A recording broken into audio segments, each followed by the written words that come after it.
ಜೈ ಕರ್ನಾಟಕ ಮಾತೆ. ಕರ್ನಾಟಕ. ಕನ್ನಡದಲ್ಲಿ ಅಚ್ಚೆಯಾಗಿ ಕಡೆವರೆಗೂ ಅಚ್ಚೆಯಾಗಿ ಉಳ್ಕೊಳ್ಳುವಂತಹ ಒಂದು ಅಚ್ಚೆ ಚಿತ್ರನ, ನಾಯಕ ನಟನಾಗಿ ಒಂದು ಪಾತ್ರನ ಬಹಳ ಶ್ರದ್ಧೆಯಿಂದ ನಿರ್ವಹಿಸಿ ಈ ಸಿನಿಮಾನ ಮಾಡಿದ್ದೀರಾ. ನಿಮ್ ಎಫರ್ಟ್ ಏನು ಅಂತ ಕಾಣಿಸ್ತಾ ಇದೆ. ಅಲ್ಲಿರೋ ಒಂದು 3-4 ಫೈಟ್ ಆಗಿರ್ಬೋದು, ನಿಮ್ ಎಮೋಷನ್ ಸೀನ್ ಆಗಿರ್ಬೋದು, ನಿಮ್ಮ ಲವ್ ಮೂಮೆಂಟ್ಸ್ ಕ್ಯಾರಿ ಮಾಡುವಂತ ಒಂದು ಪೋಷನ್ ಆಗಿರ್ಬೋದು, ಎಲ್ಲಾ ರೀತಿಯ ಪಾತ್ರಗಳನ್ನು, ಎಲ್ಲಾ ರೀತಿಯ ಸಿಚುವೇಶನ್ ಸನ್ನಿವೇಶಗಳನ್ನು ಒಂದೊಳ್ಳೆ ಯಾರಿಗೂ ಹೊಸಬ್ರು ಅಂತಾನೆ ಅನ್ನಿಸ್ದಿರೋ ರೀತಿ ನೀವು ಆ ರೀತಿ ಕೆಲಸನ ಮಾಡ್ಕೊಂಡ್ ಬಂದಿದ್ದೀರಾ. ನಿಮ್ಮ ಚಿತ್ರದ ಬಗ್ಗೆ, ನಿಮ್ಮ ಪಾತ್ರದ ಬಗ್ಗೆ ಮತ್ತು ನಿಮ್ಮ ಸಹ ನಟರ ಬಗ್ಗೆ, ನಿಮ್ಮ ನಿರ್ದೇಶಕರು ನಿರ್ಮಾಪಕರ ಬಗ್ಗೆ ಏನಾದ್ರು 2 ಮಾತು ಹೇಳಿ ಸರ್.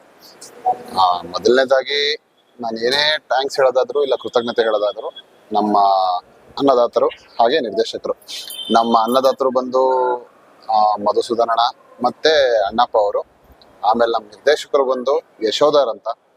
ಇವತ್ತು ನಾನು ಏನ್ ಸಂಭ್ರಮ, ಏನ್ ಹಬ್ಬ ಆಚರಿಸ್ತಿದೀವೋ, ಹಬ್ಬ ಆಚರಿಸ್ಬೇಕಾದ್ರೆ ಎಲ್ಲಾ ಜನ ಇರ್ತಾರೆ. ಆ ಎಲ್ಲಾ ಜನನ ಸೇರ್ಸೋಕ್ ಒಬ್ಬ ವ್ಯಕ್ತಿ ಓಡಾಡಿರ್ತಾನೆ. ಆ ವ್ಯಕ್ತಿನ ಯಾವತ್ತು ನಾವು ಹೊಡಿಬಾರ್ದು. ಆ ವ್ಯಕ್ತಿ ಯಾರು ಅಂದ್ರೆ ನಮ್ಮ ಡೈರೆಕ್ಟರ್ ಯಶೋಧ ಅವರು. ಅವರಿಂದನೇ ಇವತ್ತು ಸಿನಿಮಾ ಇಷ್ಟು ದೊಡ್ಡ ಮಟ್ಟಿಗೆ ಯಶಸ್ಸು ಕಾಣೋದಕ್ಕಾಗಿರೋದು. ಹೆಚ್ಚೆಚ್ಚು ಜನಗಳು ಬಂದು ನಮ್ಮ ಥಿಯೇಟ್ರಲ್ಲಿ ನಮ್ಮ ಸಿನಿಮಾ ನೋಡಿ ನಮ್ಮನ್ನ ಪ್ರೋತ್ಸಾಹಿಸ್ಬೇಕು. ನಮ್ಮಂತ ಹೊಸ ಕಲಾವಿದರನ್ನ ಬೆಳೆಸ್ಬೇಕು, ಹರಸ್ಬೇಕು, ಹಾರೈಸ್ಬೇಕು. ನಮ್ಮ ತಂಡದಲ್ಲಿರೋ ಎಲ್ಲಾ ಕಲಾವಿದರುಗಳು, ಆದ್ಯವ್ರ ಆಗಿರ್ಬೋದು, ಅನೋರ್ ಆಗಿರ್ಬೋದು,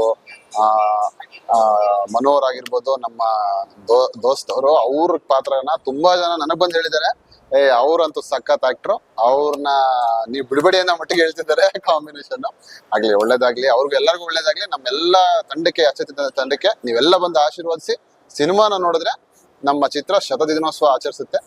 ಜೈ ಹಿಂದ್, ಜೈ ಕರ್ನಾಟಕ.